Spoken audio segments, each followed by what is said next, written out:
Bismillahirrahmanirrahim. Video kemarin alhamdulillah mendapatkan respon yang banyak, dan ada pertanyaan tentang, dok, kalau saya punya asam urat pantangannya apa aja ya? Yang pertama, bisa nanti di review video sebelumnya bahwa makanan utama ataupun juga zat yang harus dipantang adalah zat yang kaya akan protein, karena makanan ataupun zat yang kaya akan protein itu akan menghasilkan asam urat setelah diolah di organ hati. Jadi kalau ada orang punya asam urat tinggi, ditanya pantangannya apa, jawabannya adalah makanan yang kaya akan purin. Jadi segala sesuatu yang kaya akan purin. Yang pertama adalah minuman manis. Ini bisa seperti minuman yang bersoda, kemudian karena soda itu mengandung fruktosa ya.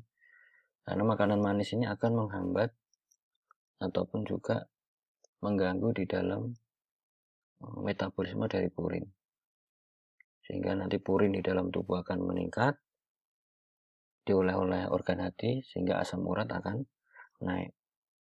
Kemudian minuman beralkohol jelas, karena nanti akan mengganggu pembuangan dari purin itu sendiri. Kemudian daging merah, karena daging merah jelas merupakan makanan yang kaya akan protein. Kemudian seafood, daging jeroan, jadi dari jeroan-jeroan perlu dihindari juga. Kemudian makanan yang berlemak, kemudian bisa juga roti, oatmeal. Jadi kalau roti ini nanti pembahasannya lebih ke arah ragi, jadi pengaruh dari ragi terhadap peningkatan asam urat. Dan kalau dari makanan di masyarakat bisa ini, gambar sebelah kiri adalah melinjol dengan produknya empeng. Nanti bisa juga berhubungan dengan beberapa seperti bayam, kangkung, itu juga bisa dihindari karena juga termasuk kaya akan purin. Tapi ingat bahwa fungsi dari diet rendah purin ini hanya bekerja di dalam ini, lingkaran ini. Jadi berhubungan dengan diet. Tetapi ingat bahwa proses dari peningkatan peningkatan asam urat atau penyakit asam urat itu masih banyak faktor yang lain.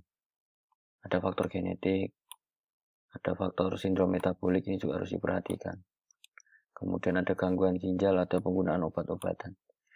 Sehingga kalaupun ada pantangan yang makanan, maka dia masih berhubungan dengan sisi yang sebelah kiri. Tapi ada hal yang lain yang harus diperhatikan seperti obesitas.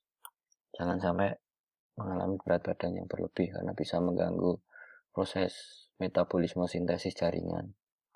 Kemudian juga faktor contohnya hipertensi, ini juga harus dikendalikan, karena otomatis kalaupun nanti tidak dikendalikan akan mengganggu proses pembuangan dari asam urat, sehingga mungkin saja dietnya sudah rendah tetapi asam urat yang menumpuk sulit dibuang, maka akan otomatis asam urat di dalam tubuh akan meningkat.